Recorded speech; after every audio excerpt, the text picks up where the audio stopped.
الحمد لله الملك العلام العلي العظيم العزيز الجبار المؤمن السلام، حي لا يموت قيوم لا ينام، تفرد بالعظمة والسرمدية والدوام، وله الجوار المنشآت في البحر كالأعلام.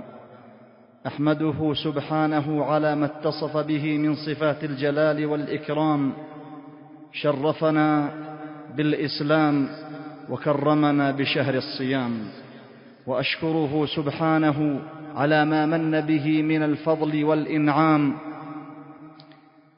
أيا غافر الذنب العظيم وساتره، ويا من له ذلت قلوب الجبابرة، فعلت بنا في أول الأمر كله جميلا، فأتبع أول الأمر آخره. وأشهد أن لا إله إلا الله وحده لا شريك له، شهادة أرجو الفوز بها بدار السلام، والنجاة من نار شديدة الوقود والاضطرام.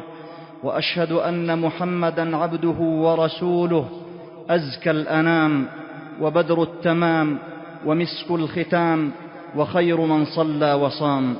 يا طالبا شرف اللحاق بزمرته، ومؤملا حسن الجوار بصحبته، ستنال ما أملت إن لاقيته، متمسكا بعد الكتاب بسنته. أكثر عليه من الصلاة وزد بها، أملا لنيل جواره وشفاعته.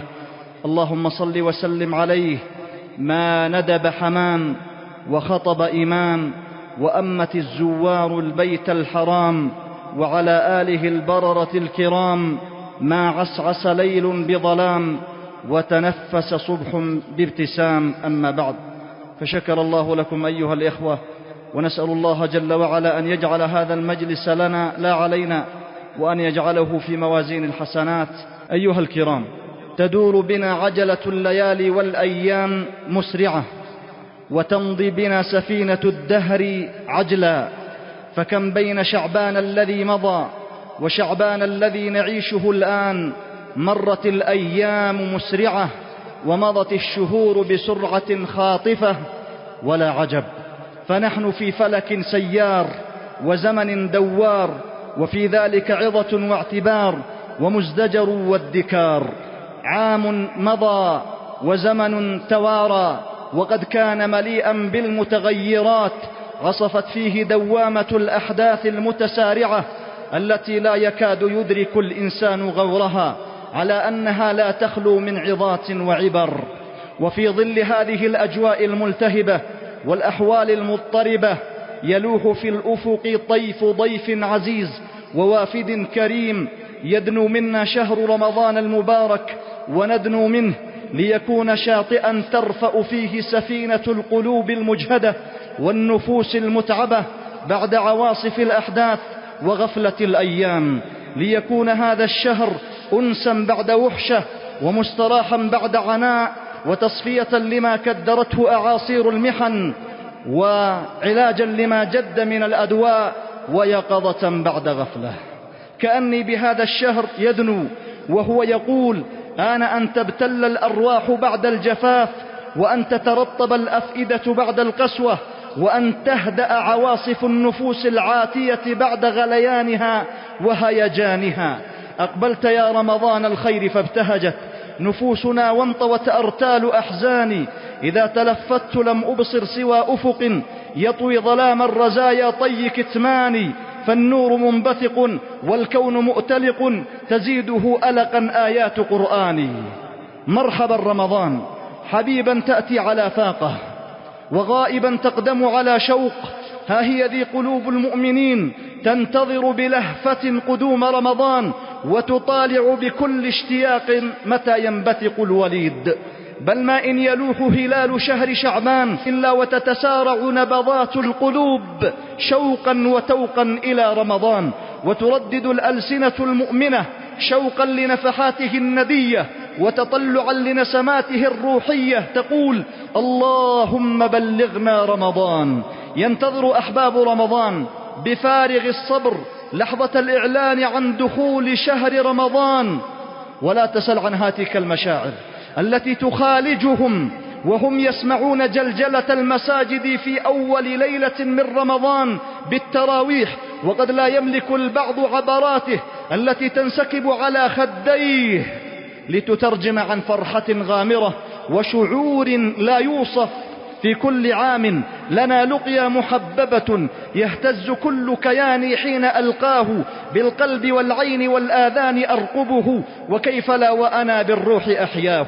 ويا لها تلك المشاعر التي تغمر قلب المؤمن وهو يرقب الفجر في أول يوم من شهر رمضان، لتكون تلك اللحظة هي الانطلاقة الأولى التي يمسك فيها عن المفطرات تعبدا لرب الأرض والسماوات. أيها المباركون، ها هي ريح رمضان تملأ بعبقها المكان والزمان. واهل لريح رمضان، إنا نجد ريحه من وراء هذه الليالي والأيام، فالكون معطار بطيب قدومه، روح وريحان ونفح أقاحي. كأنما نفحة من نسمات القرب هبت علينا فنحن نستنشق شذاها. ولا عجب، فإن رمضان له طعم خاص وشعور مختلف. رمضان في قلبي هماهم نشوة من قبل رؤية وجهك الوضاء، وعلى فمي طعم أحس بأنه من طعم تلك الجنة الخضراء. لا غرو، فما هي مشاعرك لو غاب عنك أحب الناس إليك طيلة 11 شهرا ثم بشرت بقدومه؟ كذلك هم أحباب رمضان، فقد جبلت القلوب على محبته، بل أسر القلوب بمحبته. مرحبا أهلا وسهلا بالصيام، يا حبيبا زارنا في كل عام، إن بالقلب اشتياقا كاللظى، وبعين أدمع الحب سجام. وحق لكل مؤمن أن يفرح بقدوم شهر رمضان، لما يحمله هذا الشهر من أفضال الله المتكاثرة ومن عطاياه المختلفة. قل بفضل الله وبرحمته فبذلك فليفرحوا هو خير مما يجمعون. وقد كان نبينا صلى الله عليه وسلم وصحابته الكرام أوائل المستبشرين بقدوم شهر رمضان، فقد كان صلى الله عليه وسلم يبتهج بمقدمه ويستبشر ويبشر أصحابه بوفادته، ويبين لهم مكانة الوافد العظيم والضيف الكريم، فيقول: أتاكم شهر رمضان، شهر مبارك فرض الله عليكم صيامه، تفتح فيه أبواب الجنة وتغلق فيه أبواب النار وتغل فيه مردة الشياطين، فيه ليلة هي خير من 1000 شهر، من حرم خيرها فقد حرم، ولا يحرم خيرها إلا محروم.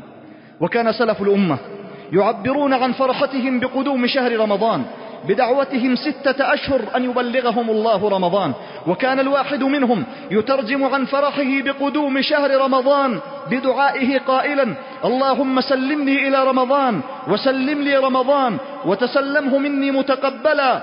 على هذا المنوال، منوال الفرح والاستبشار بقدوم رمضان، درج المسلمون، فما برحت النفوس المسلمة تشرئب لهذه الإطلالة السنوية في كل عام.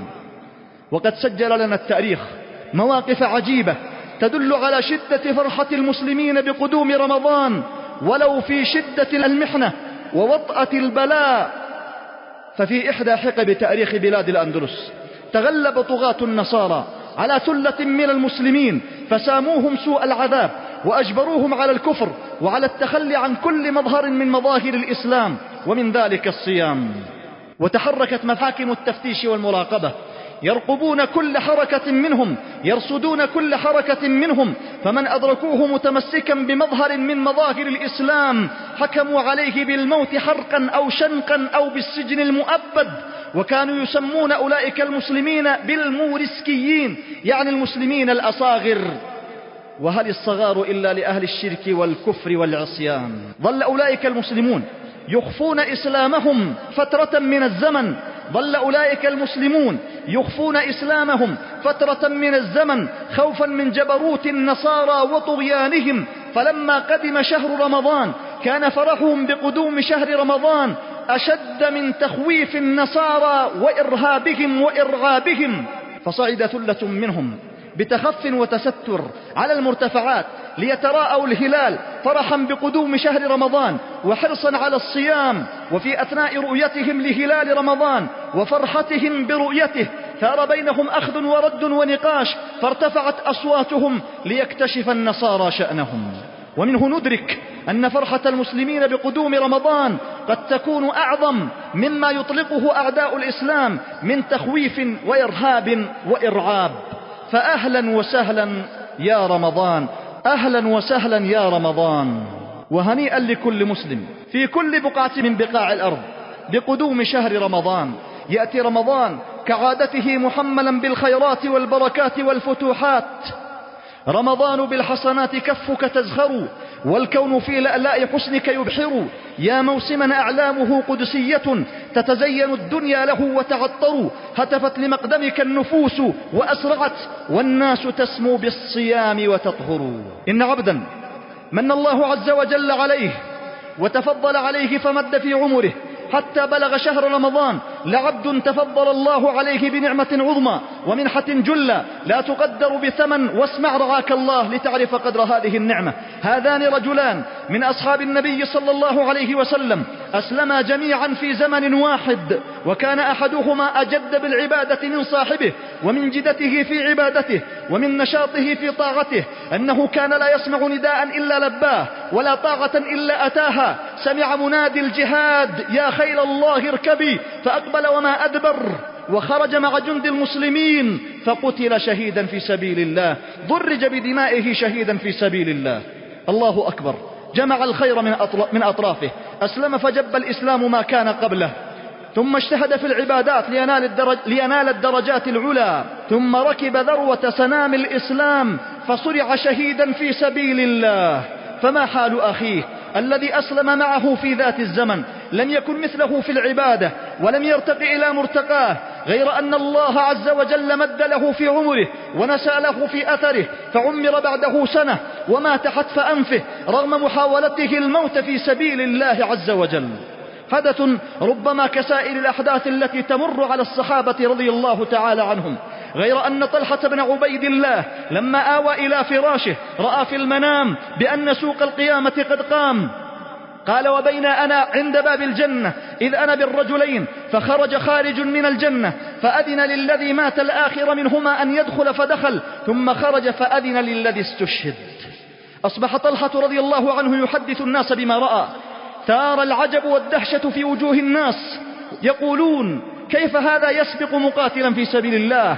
يسبقه ولم يجتهد اجتهاده في العبادة، حتى انتهت تلك الاستفهامات إلى مسمع النبي صلى الله عليه وسلم، فقام وكشف وجه النهار وأزال الإشكال وأزال الإبهام وقال: ومن أي شيء تعجبون؟ أليس قد مكث بعده سنة؟ أليس قد أدرك رمضان فصامه وصلى كذا وكذا سجدة؟ قالوا: بلى يا رسول الله. فقال صلى الله عليه وسلم: فلما بينهما أبعد مما بين السماء والأرض. الله أكبر. هنيئا للمدركين، ويا فوز المشمرين والمغتنمين والمقبولين، ولا عزاء والله للمقصرين والمفرطين. ألا حقا على كل مؤمن بلغه الله شهر رمضان أن يلهج بالشكر والثناء على ربه سبحانه وبحمده، وأن يستغل هذه الفرصة، فلما بينهما أبعد مما بين السماء والأرض. وحتى يرعى المؤمن هذه النعمة ويحسن استغلال هذه الفرصة، فلا بد من أن يعرف معنى رمضان. فإن المعرفة يا كرام هي الخطوة الأم التي تحفز النفس وتبعثها على نيل خيرات هذا الشهر وإدراك فرصه. المعرفة هي بريد العمل، فاعلم أنه لا إله إلا الله واستغفر لذنبك. من حرم المعرفة لم يجد حلاوة الطاعة، ومن لم يعرف ثواب الأعمال ثقلت عليه في كل الأحوال، كما قال بشر بن الحارث رحمه الله: ومن عرف ما يطلب هان عليه ما يبذل. هل عرفنا رمضان حق المعرفة؟ وهل قدرناه حق قدره؟ أسائل الشاب الذي طوى 20 رمضان منذ أن بلغ وجرى عليه قلم التكليف، أسائل الشيخ الكبير، أسائل الكهل الذي مضى عليه 40 و50 و60 رمضان، هل عرفت رمضان؟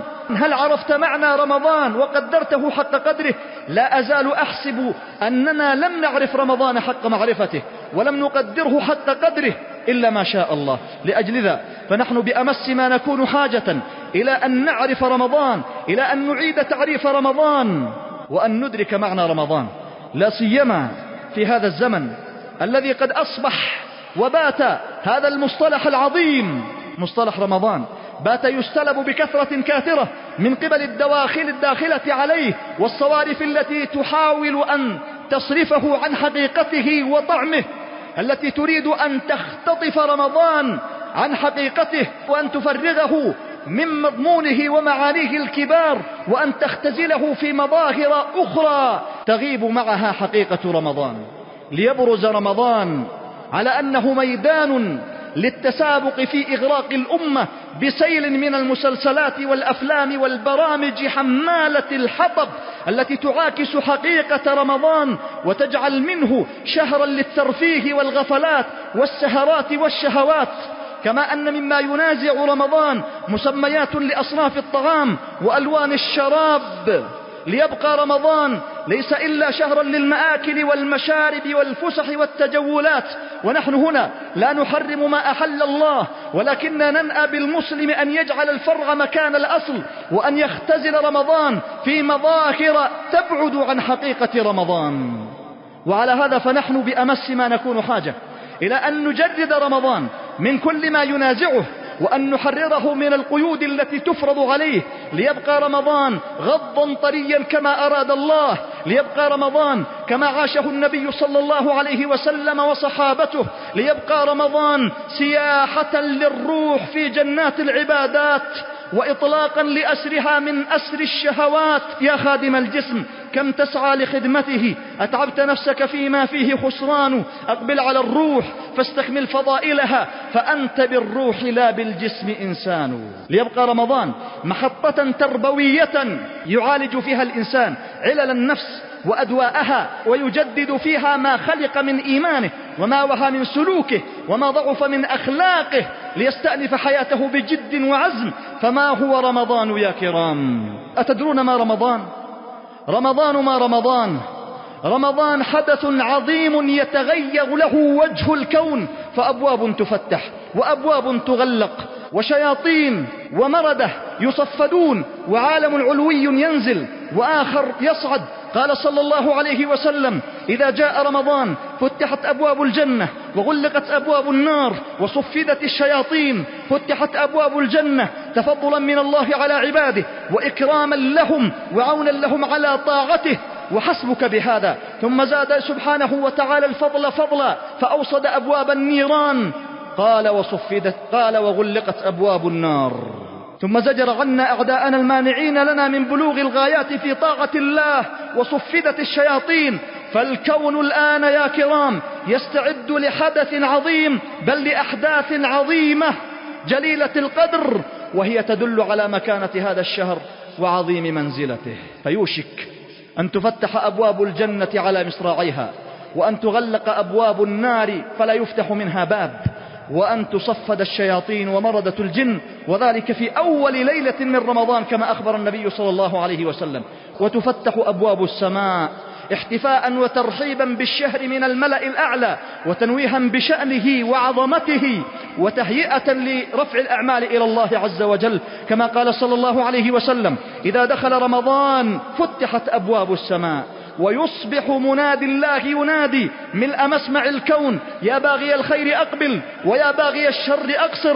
فثمة صوت ملائكي لا تدركه الأسماع بالآذان، وإنما يدركه القلب والجنان بالإيمان. يا باغي الخير أقبل، ينادي على أهل الخير تحفيزا لهممهم وشحذا لهممهم حتى يقبلوا على الخير. يا باغي الخير أقبل، فهذا زمن المصالحة، وتحذيرا لأهل الشر من أن تزل بهم القدم فيقعوا في معصية الله في هذا الزمن الفاضل. ويا باغي الشر أقصر، فهذا زمن العفو والمصافحة.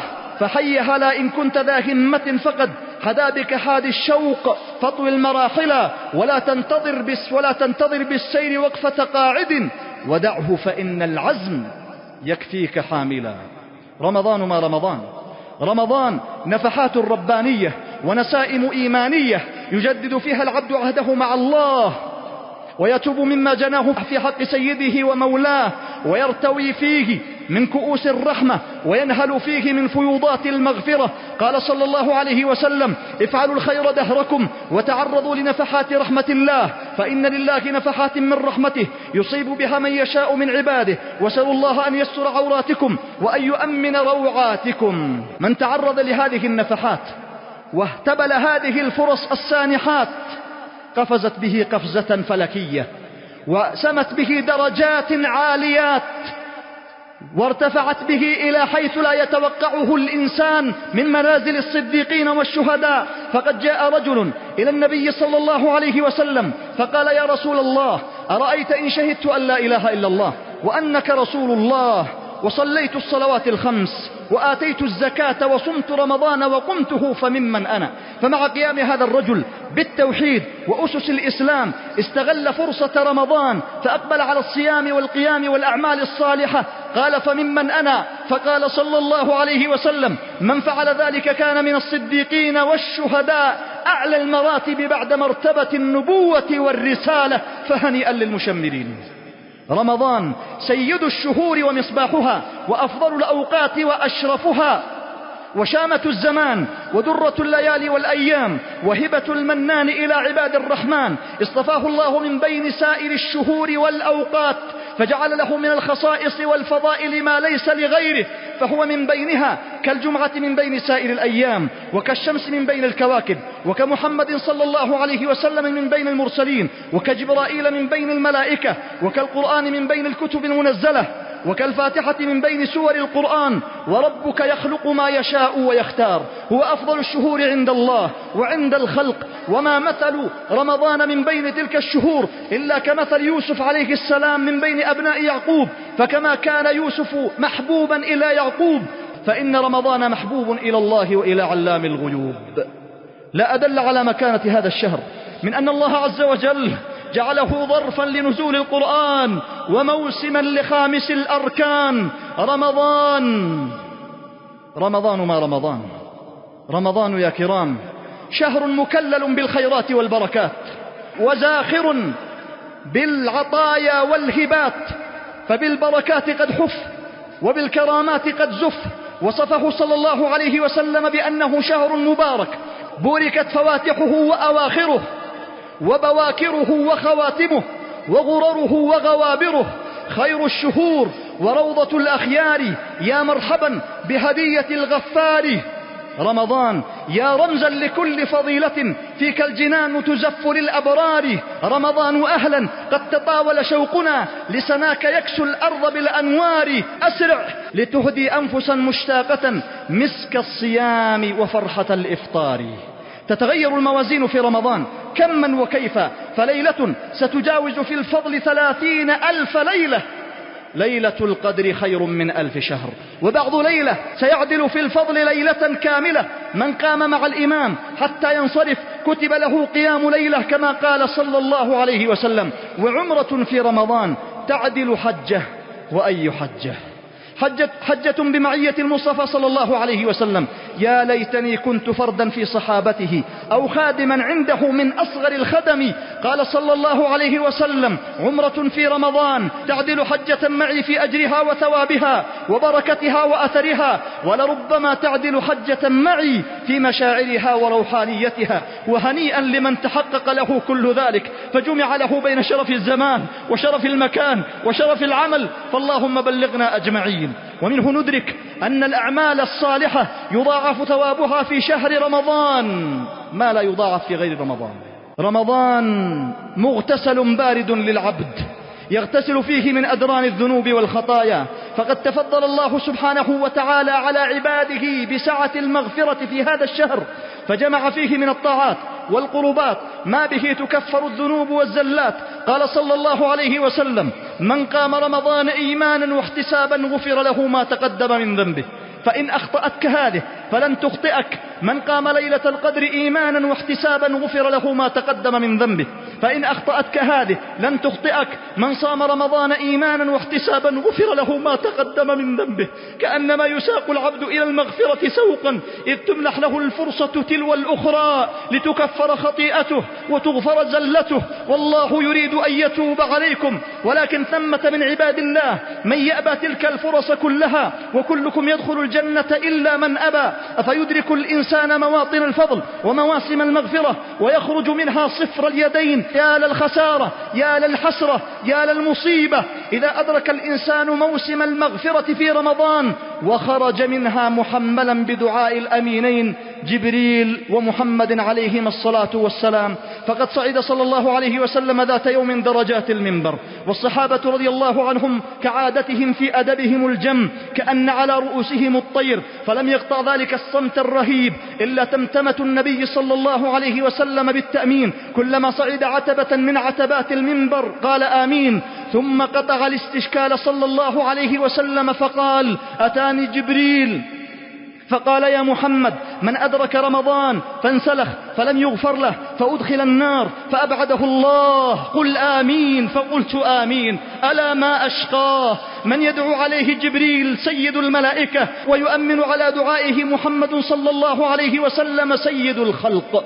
وإذا حرم الإنسان المغفرة في رمضان مع توفر دواعي الخير وضعف دواعي الشر، فمتى يرتجى له حصولها ومتى يصبح من أهلها؟ إذا الروض أضحى مجدبا في ربيعه ففي أي وقت يستنير ويزهر. فحري بالإنسان أن يبذل كل الأسباب التي يمكن أن يغفر الله عز وجل له بسببها في رمضان، ومن ذلك توبة صادقة خالصة شاملة. أيها المباركون، رمضان يعني أن أمام كل واحد منا 30 فرصة مهيئة ليسجل اسمه في صحائف المعتقين من النار. قال صلى الله عليه وسلم: ولله عتقاء من النار، وذلك في كل ليلة، يعني من رمضان. فلله في كل ليلة من رمضان عتقاء طلقاء يعتقهم الله من النار، فتكتب براءتهم من النار، ويختم على صحائفهم أن حرام على النار أن تمس أجسادهم وأبشارهم.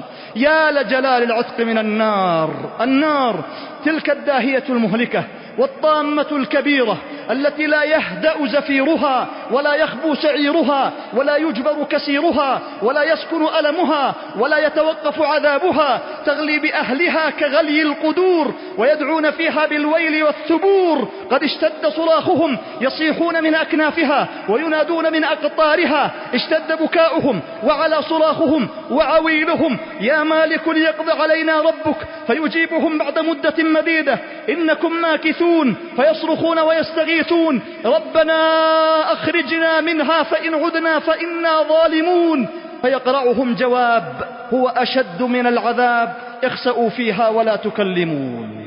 فأي نعمة أكبر من أن يعتق الله عز وجل رقبتك من النار فتمشي على ظهر هذه الأرض ما بقي لك من أيام حياتك وقد سجل اسمك في صحائف المعتقين من النار، وذلك هو الفوز المبين. فمن زحزح عن النار وأدخل الجنة فقد فاز. فهلموا إلى فكاك الرقاب في هذا الشهر يا عباد الله. رمضان مضمار السباق إلى الله عز وجل بالطاعات والقربات، حيث يتقلب العبد فيه بين جنات العبادات وأزاهير الطاعات التي يأتي في مقدمتها تلك العبادة العظيمة الصيام، أحد أركان الإسلام ومبانيه العظام. فقد اختار الله عز وجل لفرضيته شهر رمضان: فمن شهد منكم الشهر فليصمه. ووطأ سبحانه وتعالى لهذه الفريضة التي هي في ظاهرها عنة ومشقة وفي باطنها روح وريحان وروضات وجنات، وطأ بهذا النداء المحبب إلى نفوس المؤمنين: يا أيها الذين آمنوا. وإذا سمعت الله يقول يا أيها الذين آمنوا ففتح لذلك منافذ سمعك وقلبك، فإنما هو خير وهدى وصلاح وفلاح يرشدك إليه. يا أيها الذين آمنوا كتب عليكم الصيام كما كتب على الذين من قبلكم. لبيك ربنا وسعديك لعلكم تتقون. يا لجمال البداية ويا لجلال الختم والنهاية. فالصيام يا كرام اتقاء لحصول الارتقاء وامتناع لحصول الارتفاع. إذا تأملت الوصف الذي تصدرت به الآية وهو وصف الإيمان، والوصف الذي ختمت به الآية وهو وصف التقوى، أدركت أن الصيام يرقى بك لتكون من أولياء الله الذين جمعوا بين الإيمان والتقوى. ألا إن أولياء الله لا خوف عليهم ولا هم يحزنون الذين آمنوا وكانوا يتقون. التقوى وقاية يجد بها المرء الولاية، والله ولي المتقين. ولا حد لعطاءات التقوى التي هي ثمرة الصيام العظمى، فالتقوى هي الجنة الواقية والعدة الوافية، بها تحقيق الآمال وصلاح الأعمال ومغفرة الذنوب الثقال. واتق الله فتقوى الله ما جاورت قلب امرئ إلا وصل. ألا يا كرام، لا عدل للصيام من بين الأعمال الأخرى، لذلك نسبه الله إليه من بين سائر العبادات. قال الله عز وجل في الحديث القدسي: كل عمل ابن آدم له إلا الصوم فإنه لي. نسبه سبحانه إلى نفسه، فيا لجلال النسبة. نسبه سبحانه إلى نفسه لشرفه ومكانته وعظيم شأنه، ولأنه يظهر فيه الإخلاص. فكل العبادات يمكن أن تؤدى أداء علنيا إلا الصوم، فهو سر بين العبد وبين ربه، يعلم الإنسان مراقبة الله ويربيه على الإخلاص، فهي عبادة الإخلاص التي يقصد منها الخلاص في الدنيا والآخرة. إلا الصوم فإنه لي، هو لله وحده سبحانه، ولذا لم يصرف لغير الله على مر العصور والدهور. فقد كان الكفار يعظمون معبوداتهم بصورة الصلاة والسجود والطواف والحج والصدقة ونحو ذلك، إلا الصوم فلم يصرف لغير الله عز وجل على مر العصور. إلا الصوم فإنه لي. وإذا كانت الأعمال الصالحة تضاعف الحسنة ب10 أمثالها إلى 700 ضعف إلى أضعاف كثيرة، فإن جزاء الصوم وثواب الصوم قد تجاوز قانون الحساب والتقدير، فعطاء غير مجدود، فثواب بلا حدود وعطاء غير مجدود. قال صلى الله عليه وسلم: كل عمل ابن آدم يضاعف الحسنة ب10 أمثالها إلى 700 ضعف. قال الله: إلا الصوم فإنه لي وأنا أجزي به. وكما نسب سبحانه وتعالى الصوم إليه، فإنه نسب جزاء الصوم إليه.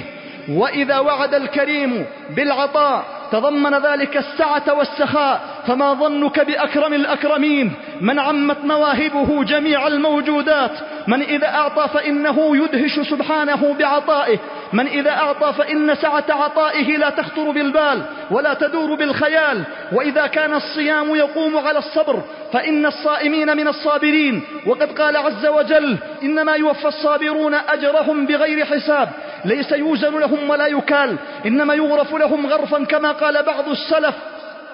ولله در الإمام السعدي إذ يقول معلقا على الحديث الآن في الذكر: وهنا يقف القلم ويسيح قلب الصائم فرحا وطربا بعطاء ربه المحض وإحسانه الصرف، فلا تعلم نفس ما أخفي لهم من قرة أعين جزاء بما كانوا يعملون، ذلك فضل الله. وهلموا إلى الفرحتين. للصائم فرحتان يفرحهما: فرحة عند فطره، وأخرى تحبونها آجلة. فرحة عند فطره فقد تمت عليه النعمة ونال توفيق الله عز وجل بإتمام الصيام، ذهب الظمأ وابتلت العروق وانطفأت حرارة الجوع، وثبت الأجر إن شاء الله، وأبيح له ما كان ممنوعا عليه من الممنوعات. وها هو ذا ينتظر الفرحة الكبرى يوم لقاء ربه، يوم أن يجد ثوابه كاملا موفرا عند ربه سبحانه وتعالى، فيفرح غاية الفرح. نقل فؤادك حيث شئت من الفرح وتأمل معي مشهد الصائمين في عرصات القيامة يوم ينادى عليهم: أين الصائمون؟ فيقومون لا يقوم أحد غيرهم، فيدخلون من باب الريان، فإذا دخلوا أغلق الباب فلا يدخل أحد غيرهم. ويا للتكريم والحفاوة، والملائكة يدخلون عليهم من كل باب: سلام عليكم بما صبرتم. وقيل الملائكة يوم ذاك: كلوا واشربوا هنيئا بما أسلفتم في الأيام الخالية. ويا لنشوة القلب وفرحة الفؤاد، والمؤمن يرى الإنعام والإكرام ويستشعر قول ربه: يدع طعامه وشرابه وشهوته من أجلي، ترك شهوته من أجل الله في الدنيا، ترك لله فأكرمه مولاه. يقول الحسن البصري رحمه الله: تقول الحوراء لولي الله وهو متكئ معها على نهر العسل تعاطيه الكأس: إن الله نظر إليك في يوم صائف بعيد ما بين الطرفين وأنت في ظمأ هاجرة من جهد العطش، فباح بك ملائكته وقال انظروا إلى عبدي ترك طعامه وشرابه وشهوته وزوجته من أجلي رغبة فيما عندي، أشهدكم أني قد غفرت له، فتقول له غفر لك يوم ذاك وزوجنيك. يا صائما ترك الطعام تعففا أضحى رفيق الجوع واللأواء، أبشر بعيدك في القيامة رحمة محفوفة بالبر والأنداء. يا صائما عافت جوارحه الخنا، أبشر برضوان من الرحمن، عفو وغفران ومسكن جنة تأوي به من مدخل الريان. الصيام سترة للعبد من الآثام، ستار للعبد من الآثام وجنة من النار. قال صلى الله عليه وسلم الصيام جنة وحصن حصين من النار، ومن صام يوما في سبيل الله بعد الله وجهه عن النار 70 خريفا. وإلى الذين يشتكون من الحر أثناء الصيام يقول الأصمعي هجم علي رمضان وأنا بمكة فخرجت أريد الطائف لأصوم بالطائف هربا من حر مكة. لقيني أعرابي فقلت له أين تريد؟ قال أريد البلد المبارك لأصوم الشهر المبارك. فقلت له أما تخاف الحر؟ قال من الحر أفر، أي من حر جهنم. قل نار جهنم أشد حرا لو كانوا يفقهون. ولا تنتهي فيوضات الصيام وأغطية الصيام، فالصيام أنيس المؤمن في قبره يكون عن يمينه يدافع عنه كما ورد في الحديث فأنير القبور قبل الوصول. ويثمن الله عز وجل للصائم حتى ما لا يتوقعه الإنسان. فبينما أنت تقعد لأكلة السحر تتلذذ بحلو الطعام ولذيذ الشراب والله في عليائه يصلي عليك سبحانه ويثني عليك، والملائكة تصلي عليك وتدعو لك وتستغفر لك. قال صلى الله عليه وسلم إن الله وملائكته يصلون على المتسحرين. فأما إذا أمسك الإنسان عن الطعام والشراب وانبعثت منه ريح ينفر الجالس منه بسببها أو الجالس إليه بسببها، فقد أصبح العبد حينئذ محلا لمباهاة الله عز وجل. والخلوف فم الصائم أطيب عند الله من ريح المسك كما ورد في الحديث. يثمن الله للعبد حتى ما يستقدره الناس منه. أيها الكرام، إذا ما وقفنا أمام الصيام وأمام رمضان فنحن أمام الخيرية المطلقة، وأن تصوموا خير لكم، أمام فرصة لتحقيق منازل التقوى التي هي منازل المكارم العليا. إن أكرمكم عند الله أتقاكم. فقد فتحت آيات الصيام بالتقوى وختمت بالتقوى. إذا ما وقفنا أمام الصيام وأمام رمضان فنحن أمام حياض اليسر. ففي سياق آيات الصيام يريد الله بكم اليسر ولا يريد بكم العسر. إذا ما وقفنا أمام الصيام وأمام رمضان فنحن أمام فرصة لتحصيل مراتب التعظيم للمولى، ولتكبروا الله على ما هداكم، ولتحصيل الشكر ولعلكم تشكرون، ولتحصيل القرب والمعية، وإذا سألك عبادي عني فإني قريب أجيب دعوة الداعي إذا دعان، ولتحصيل الرشد والرشد لعلهم يرشدون. شرع الصيام يا كرام لتطهير القلوب وتزكية النفوس وتهذيب الأخلاق وضبط الجوارح وكبح جماح الأهواء والرغبات وتعليم الصبر وتعويد الإنسان على البر وكسر النفس وتنقيتها من خيلائها وكبريائها. شرع الصيام لتسمو الروح وتعلو من الدرك المادي الطيني إلى السمو الروحي. ليس المقصود من الصيام أن يجهد الإنسان نفسه بالإمساك عن المفطرات، فالله غني عن تعذيب العباد أنفسهم. ما يفعل الله بعذابكم إن شكرتم وآمنتم. ولذلك فإنه سبحانه لا يناله بالإمساك نفع، ولكن يناله التقوى منكم. ومن هنا قال صلى الله عليه وسلم من لم يدع قول الزور والعمل به والجهل فليس لله حاجة في أن يدع طعامه وشرابه.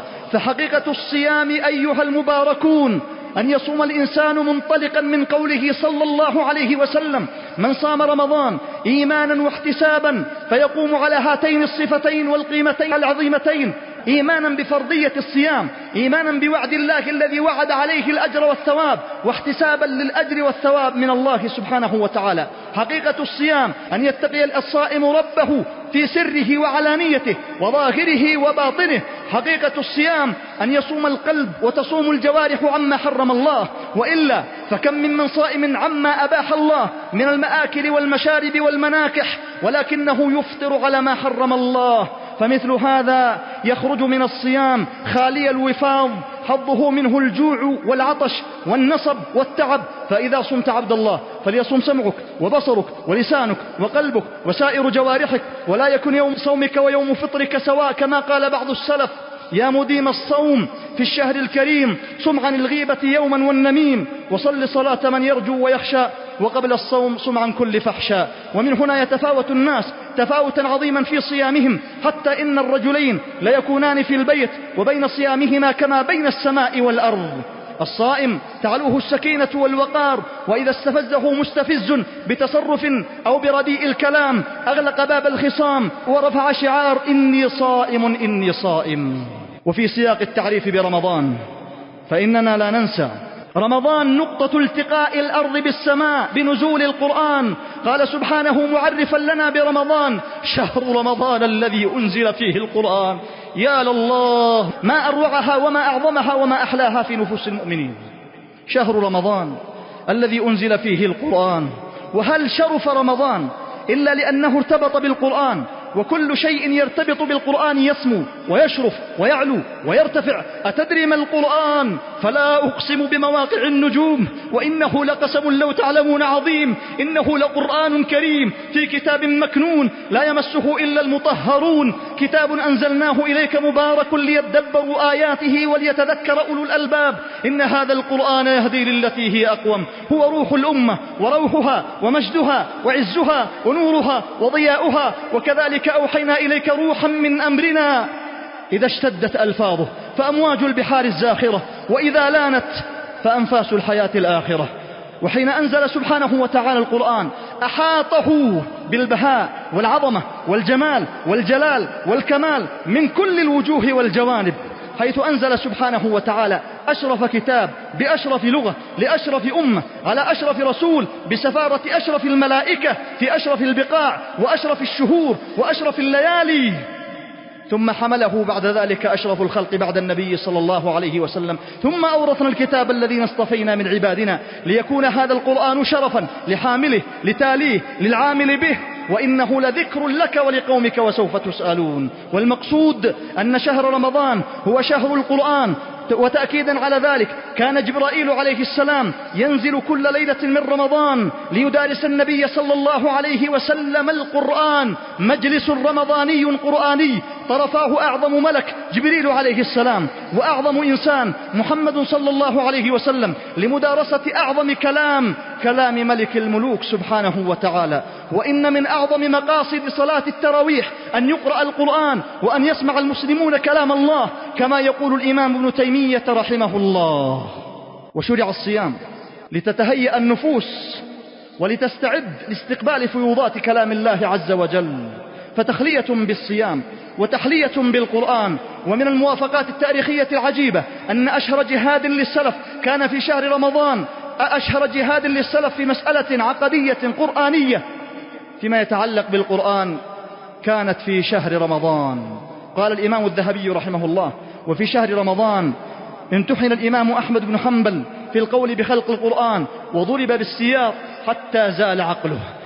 فالقرآن هو عنوان رمضان، فهلموا إلى القرآن في شهر رمضان. ورحم الله أسلافنا الصالحين الذين عاشوا مع القرآن أكمل حياة وأجملها، فهموا عن الله خطابه وتدبروا كتابه، حركوا به القلوب وطاروا بعجائبه وارتووا من فيوضاته ونهلوا من بركاته، فلانت قلوبهم واقشعرت جلودهم وانهملت عيونهم، وطوعوا حياتهم وفق أوامره ونواهيه. منع القرآن بوعده ووعيده مقل العيون بليلها لا تهجعوا. فهموا عن الملك الكريم كلامه فهما تذل له الرقاب وتخضعوا. وقد كان السلف رحمهم الله لهم عناية فائقة بالقرآن في شهر رمضان، فكان رمضان هو شهر القرآن قولا وعملا. ينشرون مصاحفهم ويتركون أعمالهم التي اعتادوها، يتدبرون القرآن، يقرؤونه، يتأملون فيه. فهل لك عبد الله أن تسلك سبيلهم وأن تقتفي آثارهم فتلزم كتاب ربك في رمضان ليغشى قلبك النور وتعود بالحسنات والأجور، فإنك لن تتقرب إلى الله بشيء أحب إليه مما خرج منه، أحب إليه من كلامه. وحين يعيش الإنسان المؤمن مع الصيام والقرآن ومجالسة الصالحين تتحرك النفس في أريحيتها، لا تسأل عن الجود والكرم بعد ذلك. كان صلى الله عليه وسلم أجود الناس بالخير، تعود بسط الكف حتى لو إنه تناهى لقبض لم تجبه أنامله. هو البحر من أي النواحي أتيته فلجته المعروف والجود ساحله، تراه إذا ما جئته متهللا كأنك تعطيه الذي أنت سائل. ومع ذلك كان صلى الله عليه وسلم يتضاعف جوده في رمضان حين يلقاه جبريل فيدارسه القرآن، فلرسول الله صلى الله عليه وسلم حينها أشرف بالخير من الريح المرسلة. ومن هنا ندرك يا كرام أن من رمضان أنه شهر الجود والسخاء والبذل والعطاء والتراحم والإخاء، ومد يد العون للمحتاجين والضعفاء والبؤساء، لا سيما في ظل هذه الظروف الصعبة التي تركت جراحات غائرة وندوبا مؤلمة. فرحم الله امرأ جاد مما أعطاه الله عز وجل ليكرمه الله في الدنيا والآخرة ويجود عليه في الدنيا والآخرة. وما أنفقتم من شيء فهو يخلفه، لن تنالوا البر حتى تنفقوا مما تحبون. ويا مستنزل الرحمة الله في شهر رمضان، شهر تفتح فيه أبواب الرحمة، يا مستنزلا رحمة الله عز وجل في شهر الرحمة، شهر تفتح فيه أبواب الرحمة، أبسط يدك بالرحمة على عباد الله ليرحمك الله، فإن رحمة الله قريب من المحسنين، وإنما يرحم الله من عباده الرحماء. ورحم الله امرأ جاد مما أعطاه الله في يوم قدرته ليوم فقره وحاجته، يوم يوضع في قبره. رمضان يا كرام صيام بالنهار وتبتل وقيام بالليل، فلليل رمضان ما لنهاره من المكانة والحرمة، خلافا لما يتوهمه البعض من أن مكانته وحرمته تقتصر على نهاره. في الشق الآخر من هذا الشهر يقول صلى الله عليه وسلم: من قام رمضان إيمانا واحتسابا غفر له ما تقدم من ذنبه. فما أجمل يوم أن تلتقي روعة الصيام بلذة القيام. يا طلاب القرب والمعية، أقرب ما يكون العبد من ربه في جوف الليل الآخر، فإن استطعت أن تكون ممن يذكر الله في تلك الساعة فكن. يا طلاب القرب في الجنان، إن ربكم سبحانه وتعالى وصف أهل الجنة فقال: كانوا قليلا من الليل ما يهجعون وبالأسحار هم يستغفرون، تتجافى جنوبهم عن المضاجع يدعون ربهم خوفا وطمعا ومما رزقناهم ينفقون. فيا لله ما أعظم شأنهم وهم يقطعون الليل بالقيام والركوع والسجود والتذلل والخضوع والنحيب والتبتل على أعتاب الله، يشكون إليه بثهم وحزنهم ويعبرون عن حبهم وشوقهم. لسان حال أحدهم: لبست ثوب الرجا والناس قد رقدوا وقمت أشكو إلى مولاي ما أجد، فقلت يا عدتي في كل نائبة ومن عليه لكشف الضر أعتمد، أشكو إليك أمور أنت تعلمها ما لي على حملها صبر ولا جلد، وقد مددت يدي بالذل منكسرا إليك يا خير من مدت إليه يد، فلا تردنها يا رب خائبة فبحر جودك يروي كل من يرد. ويا لمشهد النور عند أن تكتظ المساجد بالناس في صلاة التراويح، وذاك هو ما أثار البهجة والسرور في نفس الإمام علي بن أبي طالب رضي الله عنه حين كان يخرج في ليالي رمضان ويرى بيوت الله مسرجة وكتاب الله يقرأ والمسلمين يصلون التراويح، فيقول: نور الله عليك قبرك يا عمر كما نورت مساجد المسلمين بالقرآن. رمضان ضراعات وابتهالات ودعوات مستجابات، ولأمر ما ذكر سبحانه في غضون آيات الصيام قوله: وإذا سألك عبادي عني فإني قريب أجيب دعوة الداعي إذا دعان فليستجيبوا لي وليؤمنوا بي لعلهم يرشدون، إلماحا إلى أن هذا الشهر هو شهر الدعاء. يؤكد على ذلك قوله صلى الله عليه وسلم: ثلاثة لا ترد دعوتهم ومنهم الصائم حتى يفطر، وقوله صلى الله عليه وسلم: وإن لكل مسلم دعوة مستجابة في كل يوم وليلة من رمضان. فرمضان هو شهر الدعاء، فها قد دنا شهر الدعاء، فضجوا إلى الله بالدعاء بإظهار الفاقة وإعلان الحاجة مع انطراح مبلل بالدموع ورغب ورهب، لا سيما وقد اشتد الخطب وعظم الكرب وحلولكت الظلماء وتحلقت الحلق، فمن لنا غير الله؟ ثم إذا مسكم الضر فإليه تجأرون. ومهما قلنا عن رمضان فإنا لن نوفيه حقه، ولكنه باختصار يا عباد الله استعلاء على الشهوات ودفع للنزوات وهجر للمنكرات ومحافظة على الصلوات والجماعات وصيام وقيام وتلاوات وضراعات وابتهالات وأذكار ودعوات وسكب للعبرات وأنات وزفرات ندما على ما فات. رمضان دمعة العاصي بليل خجلا ممن عصاه، سجدة الملهوف للرحمن يستجدي رضاه. رمضان لسان ذاكر وقلب بالإيمان عامر، وتبتل وانكسار واستغفار بالأسحار، ومحبة ومودة وبر وصلة، وذلك مثال وبالمثال يتضح كثير من المقال. رمضان جنة في الدنيا يقود إلى جنة الآخرة، وفي الدنيا جنة من لم يدخلها لم يدخل جنة الآخرة.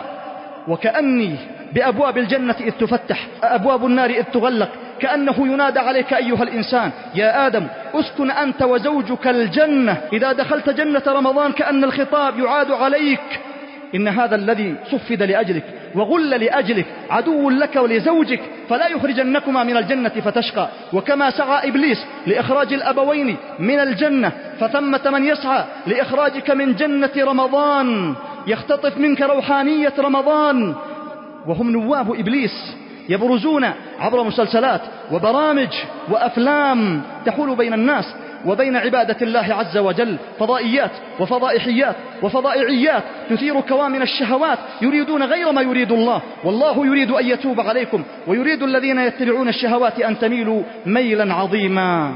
يحولون بين الناس وبين قيثارة السماء وبين أصوات الأئمة وقراء القرآن في هذا الشهر العظيم، فكن على حذر منهم. وآخر ما نختم به يا عباد الله أن رمضان سحابة غيث يوشك أن يهطل ماؤها، وإذا أصاب الغيث أرضا قد هيأها أصحابها بالحراثة والتنقية أنبتت من كل زوج بهيج، لتتهيأ هذه القلوب لرمضان حتى ننال من فيوضات الله عز وجل في رمضان.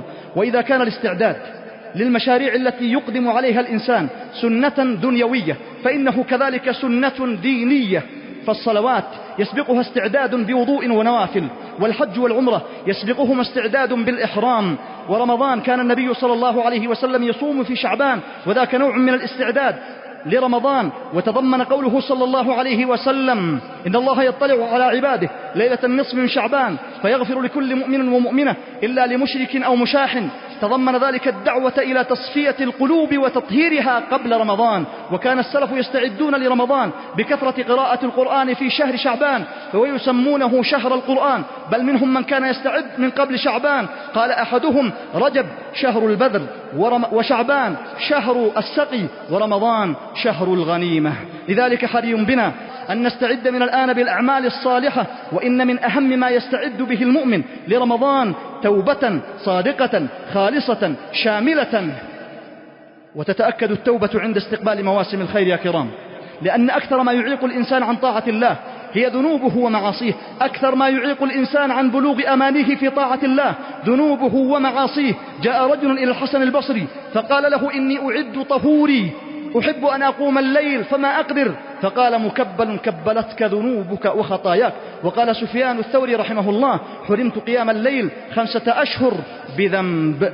قد يكون من أثر الذنوب أن الإنسان وإن فعل الطاعة لا يجد حلاوتها ولذتها.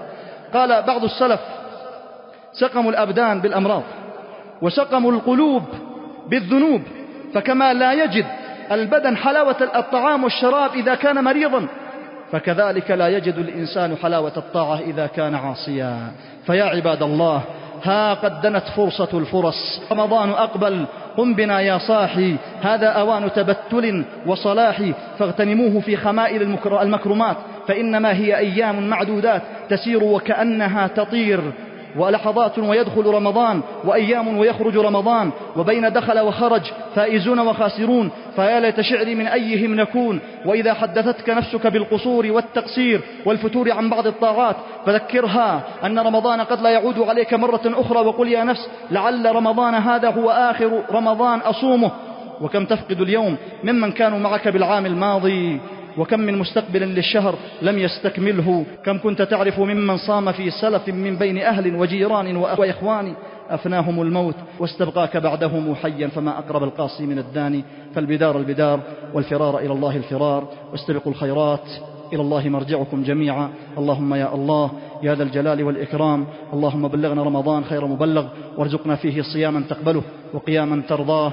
اللهم نقنا لرمضان وهيئنا لرمضان وأعدنا لرمضان يا واسع المغفرة. ويا باسط اليدين بالرحمة أدخلنا برحمتك في رحمتك. اللهم اغفر للمؤمنين والمؤمنات الأحياء منهم والأموات إنك سميع قريب مجيب الدعوات. وآخر دعوانا أن الحمد لله رب العالمين، وجزاكم الله خيرا.